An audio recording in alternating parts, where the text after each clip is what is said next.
एक दिन, सिर्फ एक दिन का एग्जाम ये डिसाइड करेगा कि आपने पूरे साल कितनी मेहनत करी है, कितनी डेडिकेशन के साथ स्टडी करी है, कितना फोकस और कंसिस्टेंसी रखी है। लेकिन याद रखना, अभी भी आपके पास 30 दिन का समय है। ये 30 दिन आपकी तैयारी को एक नेक्स्ट लेवल तक ले जा सकते हैं। आपका हर एक दिन, हर एक घंटा, हर एक मिनट इम्पोर्टेंट है। आप अभी भी मेहनत कर सकते हो और अपना बेस्ट दे सकते हो। सोचो, जब आप एग्जाम हॉल में बैठे होगे और हर एक क्वेश्चन का आंसर कॉन्फिडेंटली दे रहे होगे, तब आपके पूरे साल की मेहनत और ये जो आने वाले 30 दिन हैं, इनकी मेहनत सफल होगी। अपने सपने को पूरा करने का यही सही समय है। अपनी एनर्जी, अपना फोकस और अपना विजन एकदम क्लियर रखो। जीत पक्की है। अभी भी आपके लिए समय है। उठो, पढ़ो और अपना बेस्ट दो। नमस्कार दोस्तों, मेरा नाम है अंकुश और आप देख रहे हैं रेलवे पॉइंट्समैन अंकुश। दोस्तों, स्वागत है आपका हमारे यूट्यूब चैनल में। आज की वीडियो में हम बात करने वाले हैं आरपीएफ कांस्टेबल के लास्ट 30 दिन की स्ट्रेटजी के बारे में। ये जरूर जान लीजिएगा कि ये 30 दिन ही डिसाइड करेंगे कि आपका सिलेक्शन होगा या नहीं। तो इन 30 दिनों की जो प्लानिंग है वो अच्छे तरीके से आपको करनी होगी और उस प्लानिंग को अच्छे से फॉलो करना होगा। तो दोस्तों, अगर आप आरपीएफ कांस्टेबल की तैयारी कर रहे हैं तो ये वीडियो आपके लिए बहुत ही हेल्पफुल होने वाली है। साथ ही आपके दोस्त कोई आरपीएफ कांस्टेबल की तैयारी या फिर किसी रेलवे के अन्य एग्जाम की तैयारी कर रहे हैं तो उनके साथ ये वीडियो जरूर शेयर कीजिएगा। अगर वीडियो अच्छी लगे तो वीडियो को लाइक जरूर कीजिएगा। साथ ही अगर अभी तक चैनल को सब्सक्राइब नहीं किया है तो सब्सक्राइब जरूर कीजिएगा। इस वीडियो में मैं आपको बताऊंगा डेली का study plan, subject wise strategy और मॉक टेस्ट और रिवीजन के टिप्स, साथ ही जो टाइम मैनेजमेंट है उसके टिप्स, और जो भी कैंडिडेट कॉमन मिस्टेक्स करते हैं उनके बारे में भी मैं डिटेल में बात करूंगा। तो ये वीडियो एंड तक जरूर देखिएगा। दोस्तों, स्ट्रेटजी बनाने से पहले सबसे पहले हमें सिलेबस देखना होगा कि जो आरपीएफ कांस्टेबल का सिलेबस है वो कितना है। तो इसमें आपको 3 सब्जेक्ट पूछे जाते हैं जो कि टोटल 120 मार्क्स के होते हैं, जिसमें मैथ आपसे 35 क्वेश्चन पूछे जाते हैं जो कि सिर्फ अर्थमेटिक आती है। इसमें एडवांस मैथ नहीं पूछी जाती है। रीजनिंग के आपके 35 क्वेश्चन पूछे जाते हैं और जो जीके जीएस है उसके आपके 50 क्वेश्चन पूछे जाते हैं जो कि टोटल 120 क्वेश्चन होते हैं और 120 मार्क्स के होते हैं। इसमें अगर आप एक क्वेश्चन का आंसर सही देते हैं तो आपको 1 मार्क्स मिलता है, और अगर आप एक क्वेश्चन का आंसर गलत देते हैं तो आपके 1/3 माइनस मार्किंग होती है, मतलब 0.33 मार्क्स आपका कट कर लिया जाता है। सबसे पहले हम बात करते हैं डेली के स्टडी प्लान की। तो आपको सुबह 6 बजे उठना है और 6 बजे से 9 बजे तक आपको आपका सबसे कठिन सब्जेक्ट पढ़ना है। जैसे कि सबसे कठिन जीके जीएस, आपको जो सुबह सुबह उठेंगे तो आपका माइंड फ्रेश रहेगा, तो आपको सुबह सुबह जीके जीएस पढ़ना है। साथ ही करंट अफेयर, तो लास्ट के 6 महीने की, जुलाई से लेकर दिसंबर 2024 तक की आपको एक बुक लेनी है, 75 से 80 पेज की आएगी, और डेली आपको 4 से 5 पेज उसके पढ़ने हैं सुबह सुबह उठकर, और जीके जीएस और उसके साथ साथ साइंस भी आपको पढ़ना है। इसके बाद आपको 2 से 3 घंटे का ब्रेक लेना है। इसके बाद 12 बजे से 3 बजे तक आपको मैथ और रीजनिंग पर फोकस करना है। मैथ और रीजनिंग एक ऐसा सब्जेक्ट है जो रेलवे के हर एक एग्जाम में बहुत ही इंपॉर्टेंट होता है। जैसे कि आरपीएफ कांस्टेबल के एग्जाम में 70 नंबर की आपसे मैथ रीजनिंग पूछी जाएगी, तो इसकी प्रैक्टिस आपको ज़्यादा से ज़्यादा करनी है। इसके बाद 2 से 3 घंटे फिर से ब्रेक लेने के बाद आपको 3 से 6 बजे तक आपको एक मॉक टेस्ट देना है, जिसमें उसकी एनालिसिस भी आपको करनी है अच्छे से।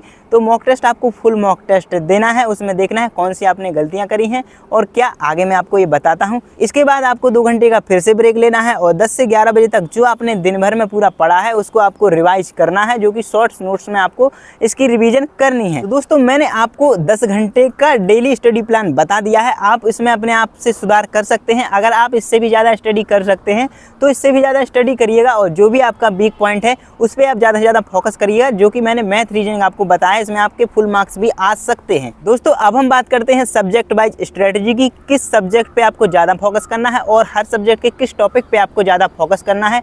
तो सबसे ज़्यादा जो फोकस है आपको मैथ और रीजनिंग में करना है। मैथ रीजनिंग एक ऐसा सब्जेक्ट है रेलवे के हर एक एग्जाम में पूछा जाता है, तो आपको मैथ और रीजनिंग पे ज़्यादा फोकस करना है, क्योंकि इसमें आपके पूरे में से पूरे मार्क्स आ सकते हैं। तो मैथ और रीजनिंग के जो इंपॉर्टेंट टॉपिक्स हैं वो मैं आपको बताता हूँ। अभी जो आपके सामने चार्ट है उसमें मैथ और रीजनिंग के मोस्ट इंपोर्टेंट चैप्टर्स के नाम लिखे हुए हैं, जिसमें रीजनिंग में sitting arrangement, ranking and arrangement, direction, blood relation, syllogism, number series, puzzle solving, coding decoding, और वहीं मैथ में profit and loss, percentage, compound interest, simple interest, time and work, time and distance, number system और average, ये important topics के नाम हैं। इसके अलावा जो आपकी जीके जीएस है वो आपके 50 मार्क्स का वेटेज है, तो इस पे भी आपको अच्छे से फोकस करना है। और जो जीके जीएस के इंपॉर्टेंट टॉपिक्स हैं जैसे कि हिस्ट्री है, पॉलिटी है, जियोग्राफी है, और सबसे ज़्यादा आपको करंट अफेयर पे फोकस करना है। जो लास्ट 6 मंथ की करंट अफेयर है उसको आपको अच्छे से पढ़ना है बुक खरीद करके। तो ये आपकी सब्जेक्ट वाइज स्ट्रेटजी है। तो मैथ के आपको हर एक टॉपिक के 10 से 15 क्वेश्चन पे प्रैक्टिस करनी है, वही आपको रीजनिंग पे भी 10 से 15 क्वेश्चन पे प्रैक्टिस करनी है। बाकी जो मैंने आपको इंपॉर्टेंट टॉपिक्स बताए हैं उनको आपको अच्छे से बिल्कुल स्पीड बढ़ाकर उसको चलना है। उसके बाद आपका आता है मॉक टेस्ट और रिवीजन। आपको डेली कम से कम एक मॉक टेस्ट देना है और उसमें आपको देखना है आपने कौन कौन सी गलतियां करी हैं, किस टॉपिक में आपको ज़्यादा दिक्कत आ रही है, कौन सा क्वेश्चन आपका ज़्यादा समय ले रहा है। इसके बाद आप सारा एनालाइज करके देखें कि जो आपने गलती करी है उसको कभी भी दोहराएं नहीं, और जो आपने गलती करी उसके एक शॉर्ट नोट्स बनाएं और उसकी रिवीजन करें। साथ ही जो प्रीवियस ईयर के क्वेश्चंस पेपर होते हैं उनको ज़्यादा से ज़्यादा सॉल्व करें। आप जितना ज़्यादा मॉक टेस्ट देंगे उतनी ज़्यादा आपकी प्रैक्टिस होगी और उतना ज़्यादा आप अच्छा कर पाएंगे। तो आपको ज़्यादा से ज़्यादा मॉक टेस्ट देने हैं जिसमें आपके सभी जो सब्जेक्ट हैं, सभी सब्जेक्ट और सभी टॉपिक कवर्ड हो जाते हैं और आपको ये पता चलता है कि आप गलती कहाँ कर रहे हैं। तो मॉक टेस्ट देना बहुत ही ज़्यादा ज़रूरी होता है। अगली बात हम करते हैं टाइम मैनेजमेंट की। जैसा कि आपको पता है कि जो आरपीएफ कांस्टेबल का एग्जाम होना है उसके लिए आपको 120 क्वेश्चन के लिए 90 मिनट आपको दिए जाएंगे। तो आपको जो 35 क्वेश्चन मैथ के, 35 रीजनिंग के और 50 क्वेश्चन जीके जीएस के करने हैं।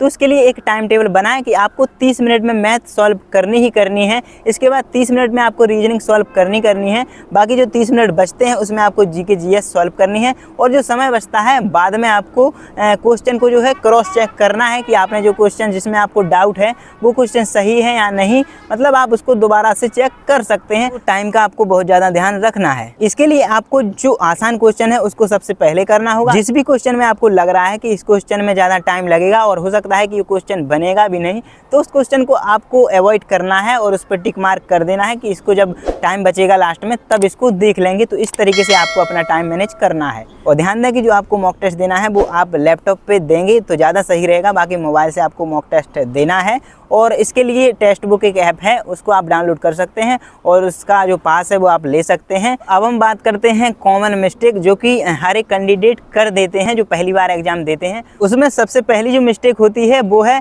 कि हर एक चीज़ को आप रटने लगते हो। आपको बिल्कुल भी रटना नहीं है, हर एक कॉन्सेप्ट को आपको अच्छे से समझना है और उसके शॉर्ट्स नोट्स बनाते जाना है। और दूसरी जो गलती करते हैं कैंडिडेट वो करते हैं कि हर दिन एक नया मटेरियल सर्च करने लगते हैं कि हो सकता है कि इस मटेरियल से क्वेश्चन आएंगे। तो ऐसा आपको बिल्कुल नहीं करना है। जो अब तक आपने पढ़ा है पूरे साल से जो आप पढ़ रहे हैं उसी को आपको स्ट्रॉन्ग बनाना है। बार बार आपको नए मटेरियल को सर्च नहीं करना है कि आज इस पीडीएफ से पढ़ लिया, आज इस बुक से पढ़ लिया, आज इन टीचर से पढ़ लिया, कल उन टीचर से पढ़ेंगे। ऐसा आपको बिल्कुल भी नहीं करना है।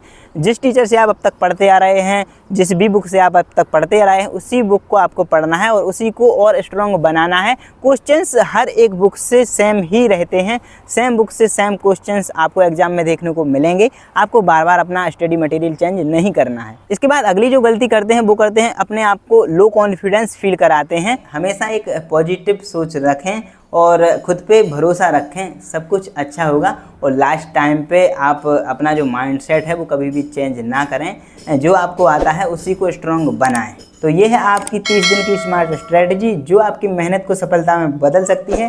तो आप बिना किसी समय को गंवाए आप अपनी स्टडी में लग जाइए, आपका सिलेक्शन पक्का है। अगर आपको ये स्ट्रेटजी पसंद आई है तो वीडियो को लाइक और शेयर जरूर कीजिएगा। साथ ही अभी तक चैनल को सब्सक्राइब नहीं किया है तो सब्सक्राइब जरूर कीजिएगा। चलिए मिलते हैं एक और अगली वीडियो में, तब तक के लिए नमस्कार। और अगर आप भी कोई आपके मन में डाउट रह गया हो तो आप कमेंट में मुझसे पूछ सकते हैं। साथ ही चैनल के बायो में टेलीग्राम और इंस्टाग्राम की लिंक है, तो आपको अगर कुछ और पूछना है तो आप मुझे डायरेक्ट मैसेज कर सकते हैं। धन्यवाद।